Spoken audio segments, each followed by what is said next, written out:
AI as a replacement for the filmmaker's voice is not how I think about it. I think of it as another paintbrush, another tool in the toolbox to help tell stories. Visionaries, innovators, agenda setters, all with their finger on the pulse of tomorrow's tech. One platform bringing them all together. Slated for Tomorrow, a podcast series presented by Zensar.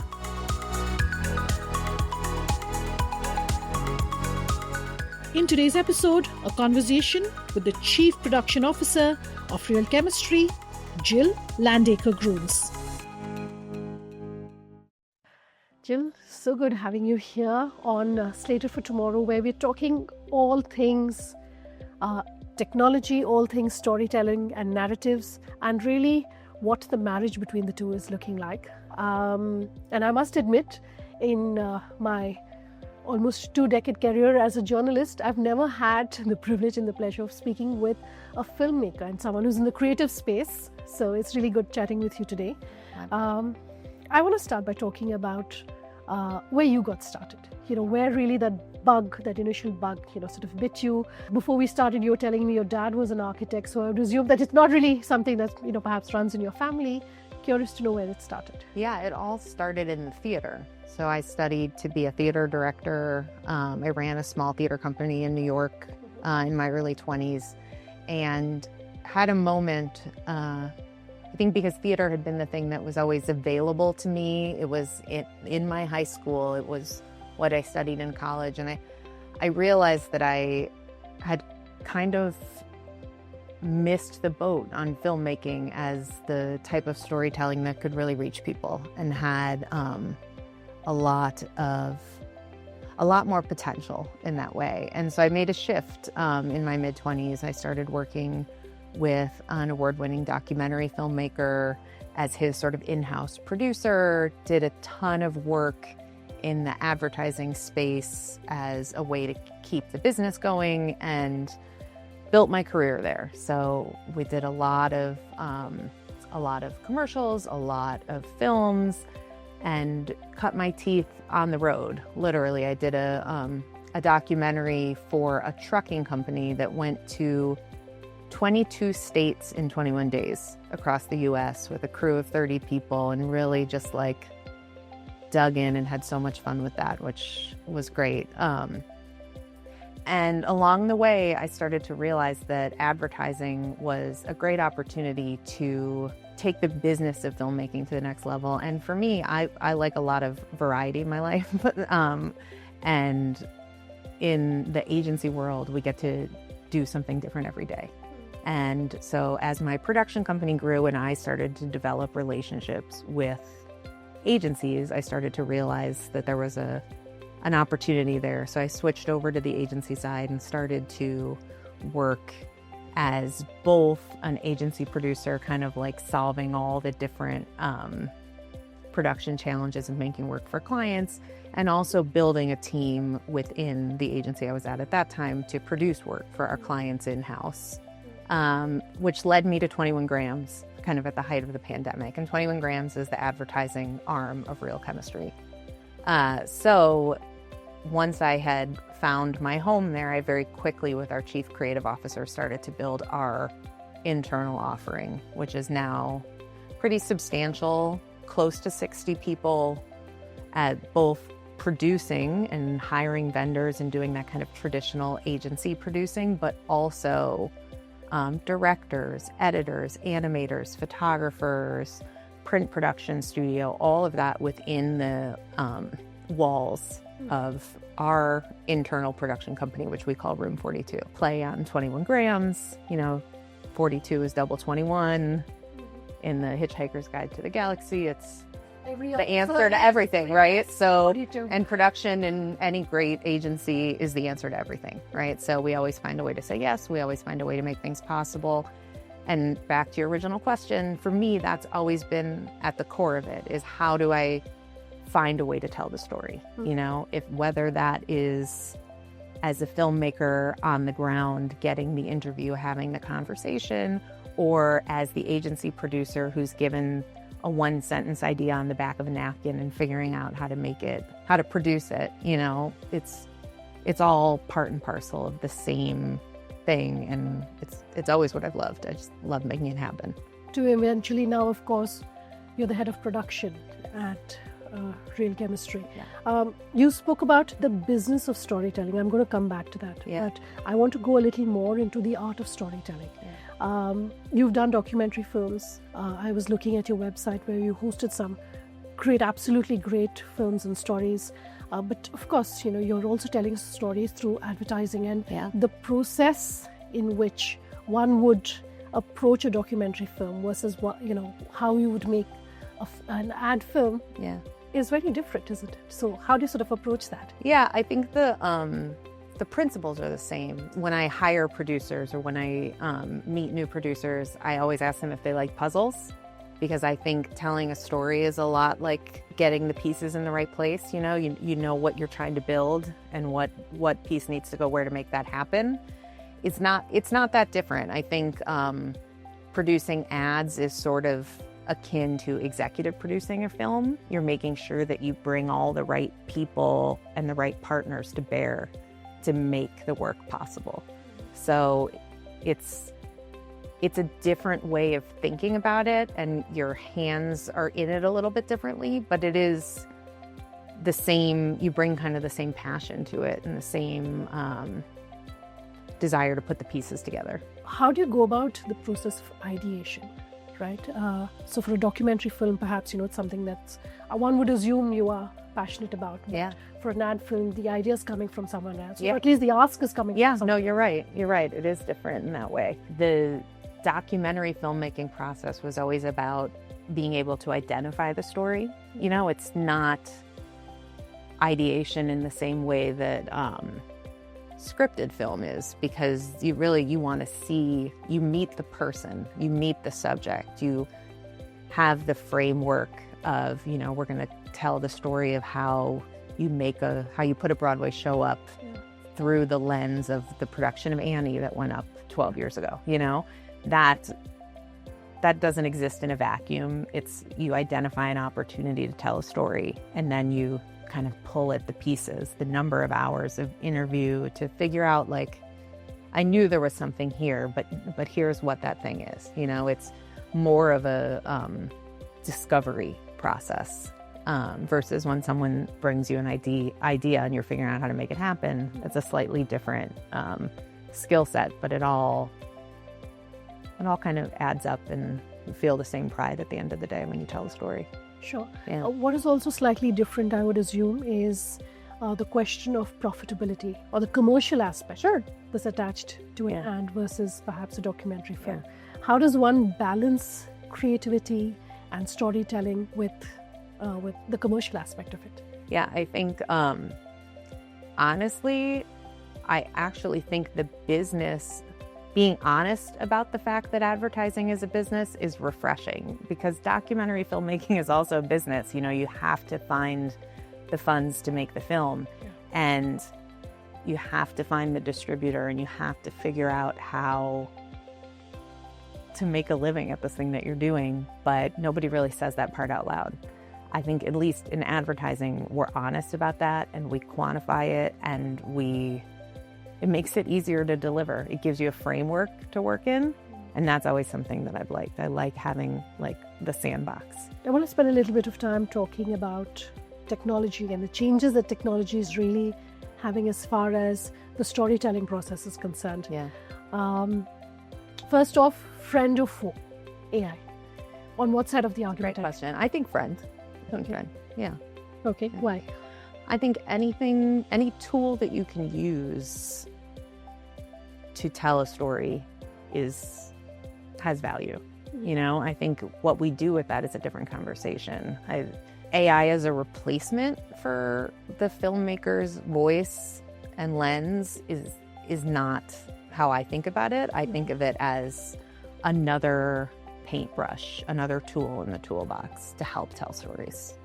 what I've seen when it comes to generative AI and filmmaking is that it still lacks sort of a soul, if that makes sense. I think generative AI can paint a pretty picture, but I don't think it makes people feel much yet. And so you really need the artist, and you need it to be a tool that we use to tell the story, not the storyteller itself. So you're saying it's definitely a friend, and we've seen the use of technology over the years when it comes to filmmaking and storytelling. But how much of AI perhaps is too much AI? I was reading a report that said AI today, let's say the main lead in a film is singing just a bit off key. You can use AI to correct that, or get a specific accent or dialect. Is there anything like too much? Are there any ethical, moral sort of concerns over the use of AI? Yeah, I mean, we could talk about this for hours. I think it's a really interesting moment that we're in, because I don't think progress is slowing down when it comes to AI, but I think how we harness the tool and how we balance it with, to your point, with like our ethics and our moral responsibility within humanity and within this industry are really interesting challenges. We saw in the last couple years the contract negotiations with the unions in Hollywood, where writers are working so hard to retain their jobs, actors the same. I get requests all the time, can we use AI for that voiceover? Doesn't feel right to me most of the time. There is value that actors bring to this industry, and we want to make sure that, and writers, to the other point, we want to make sure that those industries continue to thrive so that we can continue to cultivate talent for the parts of the job that AI shouldn't be doing or won't ever be able to do. Like what? I mean, I don't know what the future holds, but I think... But as we speak, what are those jobs? I think that the core hero work that we do that's grounded in humanity and our audiences has to be done by human beings. And I think there are tools that we can bring to bear to make those people more efficient. But I don't want to see AI replace that work, certainly not in the short term. I think finding the moments when those tools are most valuable to the creative process within our work at 21 Grams and Real Chemistry has been an ongoing conversation. How do we put the tool in the hands of our creatives to get to ideas faster, not to get to ideas, period, right? Like, how do we get to better ideas? How do we get to ideas more efficiently is at the core of the question that I'm trying to answer every day.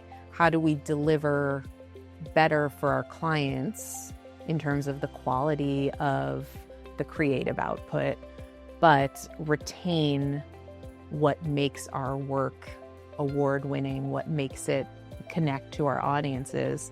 There is humanity in that. There's only, ChatGPT can only predict what I'm going to say. It can't predict how I'm going to feel, right? And that's at the core, I think, of where we are within the industry. You do every day see advances, so I'm interested to see where that goes. But I think ensuring that the work that has humanity at its center is done by people, at least in this moment, is, the right thing to do. And there's also the training that's required by the people who are perhaps going to be using AI, the editors who are going to be using it, etc. They've always had to adapt to the technological changes, but the pace at which they now need to adapt, I think that's just changed rapidly. Yeah, that's absolutely the case. I think, and it can be hard at scale to adapt that quickly, right? But we have within Real Chemistry a group dedicated to staying abreast of AI and helping to train and identify tools for our teams so that we can adopt them and so that we can be at the forefront of using it responsibly within our industry, because there are certainly across the globe, and especially in the United States, a lot of concerns around copyright infringement with generative AI. And when you get into the platforms that are created that are copyright safe, your quality goes down even further because they're being they're pulling from a smaller set of sources, right? So the outputs are even less authentic. So the balance of legal use and creativity and that humanity becomes a whole nother set of challenges. But we do try to stay ahead of it, right? So that we can continue to have that balance of what makes our work better, what makes our people better, and stay on top of it. But you're right, it's not easy. It's changing all the time. You're saying, use responsibly, chat, GPT, AI, etc. Should the use of AI when it comes to storytelling be regulated? Can it be regulated? I don't know. I hadn't thought about that before. I think, I don't know that it should be regulated. I think the use should be transparent, right? So I think with an evolving technology, it's hard to set regulations or industry standards because you're going to have to meet every day to have, what's the standard for tomorrow. But I think if we're honest about the use, I think that goes a long way.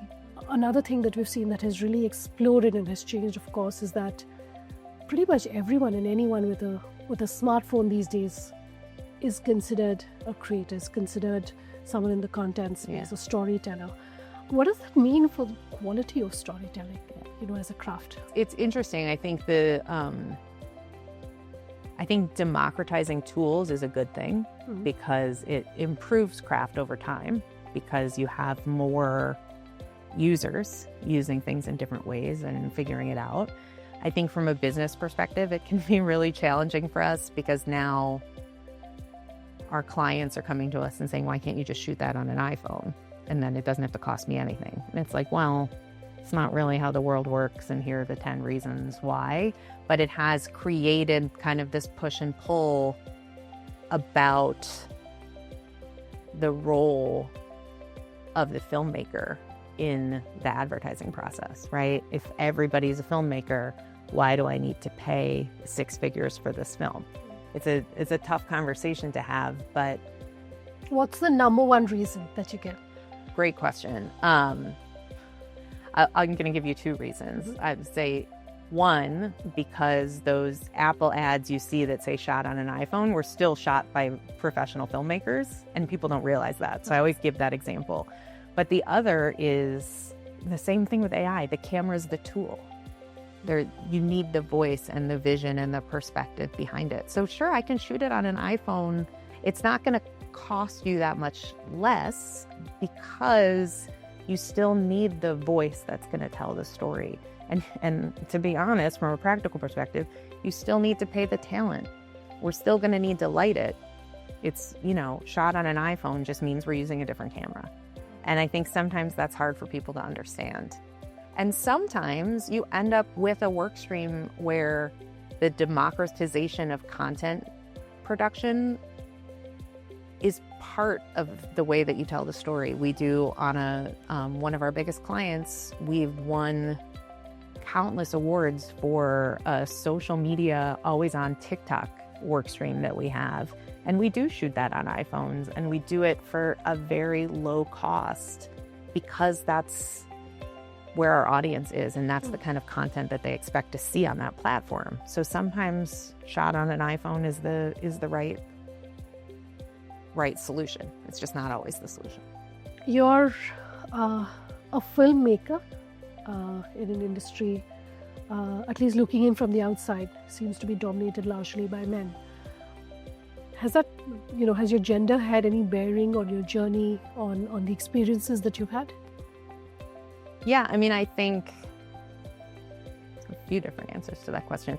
I once made a film while balancing a camera on my pregnant belly, and so that was an experience. But more specifically, I think as women, we're kind of raised and taught to believe, to sort of listen and treat, have a bit of deference in the way that we interact with other people. And I had an epiphany.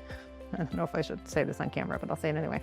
I had an epiphany about a decade ago that I was like, the men don't know more than me. They're just like not afraid to say what they think period, like they're just loud and proud and confident in what they're saying.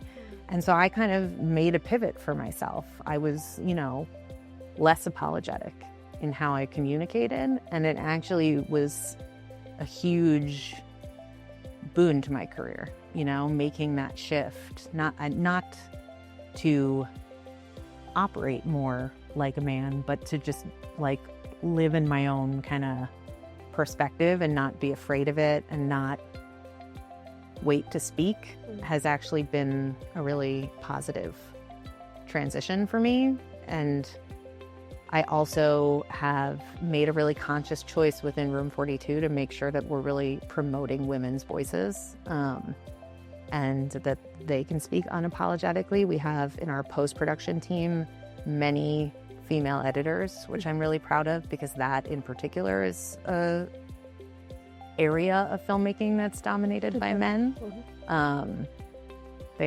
The women within that group have an unofficial little sub group that they meet just to talk about how they ensure that their voices are heard and kind of take pride in their role as women in that field. And so that's always on my mind. How do I help to kind of raise those voices and help other women to realize that it's okay? Like, you don't need to apologize. That's an incredibly honest answer, Jill. Thank you. One piece of work throughout your career that you're perhaps most proud of, what would that be? I don't know that there's one piece of work. I actually think that what we're building with Room 42 and Real Chemistry right now will be the thing that I look back on most proudly, if that makes sense. It's creating a space for better storytelling in pharma and healthcare, and it's going to have a much bigger impact than any one piece of work that I've made in my career. So that's what I'm most excited about, is the thing that's happening right now. One mistake that has been a huge learning for you perhaps in your career? Yeah, I think it's really easy to make assumptions about who people are based on their role within an organization or on the crew of a film. And over the years, I think I, like anyone, have been guilty of that. And I've realized over time that ideas can come from anywhere, inspiration can come from anywhere, and that every voice has value. And I think living in that has been something that I've worked really hard to not kind of label or put people in a particular box in the industry. Okay. One piece of advice to someone who's entering this space, this industry? I guess be bold, have a point of view as a filmmaker, as a storyteller, and be flexible, because those things together will create opportunities for you. The other, maybe slightly better piece of advice is that there's not a straight path in your career, and that's a good thing. You don't have to, on day one, know what day 1000 looks like. Every experience is additive. One thing that excites you about the future? I always joke at work that the only constant is change, but that also means evolution. And I think the idea that AI is going to make us better at what we do, and that there is another generation of filmmakers coming up who are going to have a different perspective and a different mastery of the tools that are out there and of the sort of modern way of telling stories is really exciting to me. Jill, such a pleasure having you with us today. Thank you for having me. I appreciate it.